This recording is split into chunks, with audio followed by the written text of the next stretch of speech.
What? You're going back home to give birth? Yes. As I say that, my mother-in-law gives me a snide grin and says, "Why don't you just stay there forever? I don't want to see your freeloading face." I felt delighted by her words. Sure, take care then. My name is Chloe, a 34-year-old working woman. I'm currently dating a guy named Barry. We first met at a party. We hit it off because we share the same taste in music. We exchanged numbers and started to go out. After work, we'd hang out at a local bar, talk about our favorite tunes, and catch up on our work lives. Being with him was always a blast, and time would fly by. We eventually became a couple. It's been about 2 years now, and life has never been more fulfilling. We're both busy with work, so weekends are our quality time. But knowing I'll see him pushes me to work harder and be more productive. Our relationship helped me succeed in my job. After about a year of dating, we moved in together. We were serious about each other and considering marriage. Being with him was both calming and joyful, so both of us were keen on getting married. Living together first was a great decision. We got to know each other's lifestyles, for better or worse. A year later, and my desire to marry him hasn't changed. So I was waiting for a proposal. Of course, he had his own timing, but I couldn't help feeling a little impatient lately. Then, one day, he invited me to dinner at a fancy restaurant. It wasn't a special occasion or anything. Could this be it? I went to the restaurant after work, nervous but excited. When I got there, I found him, even more anxious than I was. Seeing his nervousness, I instantly felt more at ease. I felt bad for him, but the way he greeted me, so tense and rigid, was honestly a bit funny. Then the meal started, and he was visibly nervous the whole time. After we finished the main course, he called out my name. Chloe. He looked straight at me, making me feel a bit anxious. In my life, Chloe, you're the most wonderful person I want to cherish. I hope you feel the same way about me. So, will you marry me? With those words, he handed me a ring. My answer, of course, was already decided. Yes, I'm looking forward to our life together. And so, we were set to marry. The feeling of happiness I felt was beyond words. But life was about to get busy, so I couldn't revel in the joy forever. We had to meet each other's parents, hold family meetings, and start preparing for the wedding. Juggling all this with a busy work schedule was challenging. Barry and I managed to make time and pushed forward with all the preparations. First, I introduced him to my parents, who seemed to really like him. I guess his sincerity won them over. I was grateful that they approved of our marriage. However, when we visited his parents' home next, I had an unpleasant experience. You're Barry's fiancé? You seem quite plain. Barry's mom, my future mother-in-law, Ree, said this upon our first meeting. Mom, what are you saying? Yeah, she's the woman Barry chose. Knocking me down like that. Pretty rude, don't you think? Oh, my bad. Sorry about that. I'm just being honest, you know. Well, if it's like hiring a housemaid, what's the big deal? Mom, enough is enough. Seriously, what are you thinking? Barry and his dad Wilt stood up for me, finally getting Ree to back down. I knew from our marriage introduction that I wasn't fond of Ree. Chloe, I'm sorry. My mom's always been blunt, and honestly, I've never been comfortable around her either. Really? Yeah, so don't let her words get to you. Let me know right away if she says anything after we're married. Got it. I felt relieved when he said that. I knew he would protect me. In fact, he tried to shield me when introducing me to his parents. Still, I couldn't shake my lingering concerns, especially about the upcoming family meeting. I was worried about Ree in particular. I had a feeling she'd be disrespectful to my parents too. I'd warned Barry about her. He'd promised to be cautious around her. I'd even prepped my parents, letting them know Ree was a handful. They already had a bad impression of her, thanks to previous encounters. Finally, the day of the family meeting arrived. I was on edge for entirely different reasons. Nice to meet you. I'm Barry's dad. Thanks for having us. We are Chloe's mom and dad. My parents and Wilt were cordial, exchanging pleasantries. But Ree, she sat down without a word and ordered a drink. I'll have a red wine. Looks like we'll need to drink a bit to make this interesting. Ree made comments like that. My parents were speechless at Ree's behavior. Both Wilt and Barry were visibly annoyed and quickly apologized to us. And so the family meeting began. My parents and Wilt hit it off, chatting amiably. Ree, for the most part, focused on her meal, but as she got drunk, she started to butt into the conversation. A government job? Really? Stable, maybe, but the pay's nothing to write home about. It's such a shame that Barry is marrying the daughter of such boring people. And if they have kids, half of them will be boring too, right? Ree was really crossing the line. Enough is enough! You can leave now! Wilt was furious, and Ree had no choice but to leave. What's the big deal? I'm just speaking my mind. Wilt took Ree outside and put her in a cab. He returned to the restaurant and, along with Barry, apologized again. I was really glad we had booked a private room. Ree had been even more of a burden than we'd anticipated. At the wedding, she was subdued, likely because Wilt had warned her to be on her best behavior. Wilt had apparently told her he'd divorce her if she embarrassed them, so she kept her mouth shut. At least there were no issues at the wedding. Thank goodness for that. And so, our newlywed life finally began. Barry and I got along great, so married life was blissful. We both could handle chores, so we divvied them up evenly to avoid burdening one over the other. Just so you know, Barry is an excellent cook. I always looked forward to the days he'd cook for us.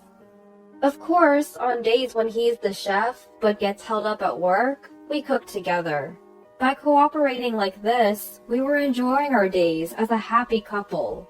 Barry tried to go back to his family home alone as much as possible, considering Ree and me.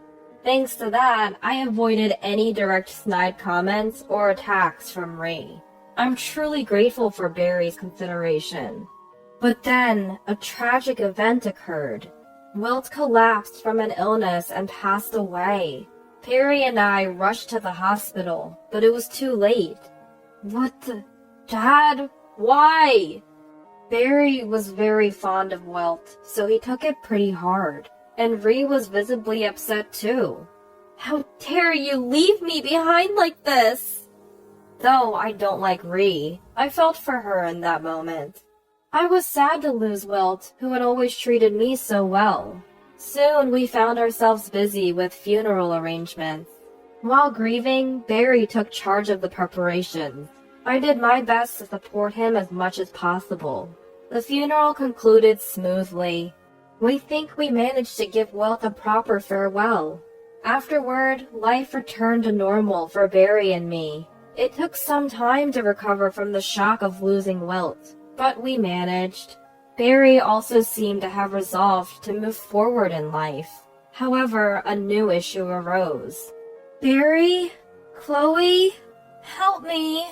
One day, Ree showed up at our home saying that. Mom, what's going on? The unusual atmosphere had Barry a bit rattled. Since your father's gone, I've been feeling lonely every day. Even food doesn't taste good anymore. I wanted to see the faces of my only family, my son and his wife. That's how Ree put it. She seemed sincere. She seemed to be genuinely weakening. Could you let me live with you for just a little while? What? Barry and I were shocked by her request. I feel like I'll be crushed by loneliness if things go on like this. We were hesitant, but figured a little time wouldn't hurt. Ree was so frail, we doubted she'd have the energy to attack me. So we started living together, and Ree was surprisingly mature. She even took on some of the chores, helping us out. I'm staying in your home after all. It's the least I can do. Thanks, Mom. You're a lifesaver. Both Barry and I were grateful to Ree. Life would be fine if things continued this way. However, about 3 months later, Ree started showing her old attitude, bit by bit. Chloe, don't you plan on quitting your job? Huh? Why? Isn't it normal for wives to quit working? But you've been working this whole time. Well... Ree started treating me more harshly. It probably meant she was getting back to her old self. I immediately consulted Barry. He said, Understood. Let's have Mom go back to her hometown right away. When he talked to Ree about it, she said something shocking. I already sold the family home. What? Neither Barry nor I could hide our surprise. Wait, Mom, why would you do something like that without telling us? That's the house I inherited from your dad. It's my call to sell it. At least you could have told us. I forgot. Sorry. Now I don't have a home to return to, so don't kick me out. Well, both Barry and I were at a loss. During our time of concern, an unexpected event happened. It turned out I was pregnant. Both Barry and I were thrilled. We wanted a child, but had almost given up because of age, so this was wonderful news. However, this made the situation with Ree even more complicated. Living with Ree while pregnant would be incredibly stressful. Recently, she'd been complaining to me again. Why do I have to cook your meals too? I'm staying in this house because of Barry, not you. Actually, normally the wife does all the housework. Ree would only cook for Barry and herself, and she would do her laundry while avoiding mine. Barry would scold her, and she'd pretend to reflect on it, but then she'd do it again. I was at my wit's end. I had accrued leave, so I decided it was better to take maternity leave early and go back to my parents' house. When I discussed this with Barry, he made a suggestion. We both agreed and started making arrangements. I immediately prepared and informed Ree as well. You're going back home to give birth? Yes. You're being irresponsible, abandoning your housework to go back home? I'm sorry, but for a safer childbirth, I believe it's necessary. Barry has also given his approval. When I said that, Reese smirked and said, Why not stay at your parents' home forever? I don't want to see your parasitic face anyway. I bet even Barry's fed up with you, huh? Huh. You don't need to come back to this house anymore. I felt pure joy hearing Ree's words. All right, take care then. So I went back to my parents' house. It felt good to see them after such a long time. Mom and Dad supported me, so I've been able to live peacefully. A month later, Barry showed up at my parents' house. I finally got the okay from the company. I found us a new place, too. That's great. The plan Barry had in mind was to switch to remote work. The company approved his request so Barry could work remotely. Being considerate, he rented an apartment near my parents' house, and we decided to move there. Barry then canceled the lease on the room Ree had moved into and completed our move to the new apartment. Word has it that Ree was quite flustered, so she called me. Hey, Chloe! Where are you? I'm at our new place with Barry. New place? Where? Like I'd tell you. Don't joke around. I have to cancel the lease on this place and move out soon. All the furniture and appliances are gone. I can't even live here anymore. What am I supposed to do? I haven't heard from Barry since he said he was cutting ties. He doesn't want to talk to you anymore. It seems you were only acting all sweet to crash here, huh? You planned this because you couldn't make any money from selling the house you inherited from Wilt, right? How did you know that? You told the neighbors how mad you were that the house your husband left had no value. You were surprised when it suddenly turned into a lot for sale. They just can't keep their mouths shut. Give me Barry back. I'm that kid's parent, so I have the right to live with him. As I told you, he doesn't want to see you, and I don't want to force him into something he's uncomfortable with. Hearing this, Ree erupted irrationally. Whoa! Who do you think you are? Acting all high and mighty when you're just a broke, leeching, plain wife. That's not nice to say. But it's true. Well, I don't think I'll be seeing you anymore, so it doesn't really matter to me. But let me set the record straight. While I work a full-time job, I also have a side gig, and I actually earn more than Barry. Huh? A side gig? I initially went to a school focused on web design, so I've been doing that sort of work on the side. I get a variety of projects from clients, so including my full-time salary, I'm pulling in about $7,000 a month. What? That much? So it's more than you made, Wilt? Ree was speechless after discovering my real situation.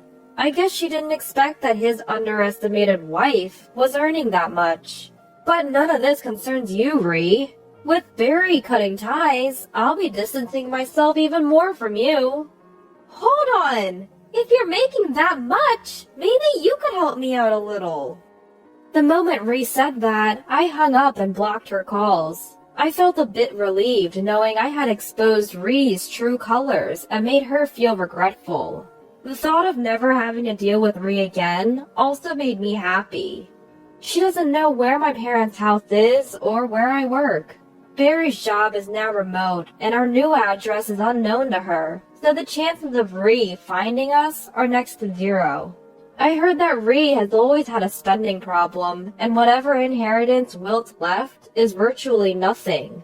She tried to sell the house, but got a low-ball offer, leaving her broke. But you can't teach an old dog new tricks. A neighbor from our previous neighborhood contacted Barry and told us that Ree couldn't stop spending and has fallen into debt through payday loans. She's even going around asking neighbors for loans. But nobody's buying what she's selling, so she's stuck living a poor life. Serves her right. On the other hand, Barry and I don't have to worry about Ree crashing into our lives anymore, so it looks like we'll have a peaceful life moving forward. We're spending time between our home and my parents' place as I prepare for childbirth.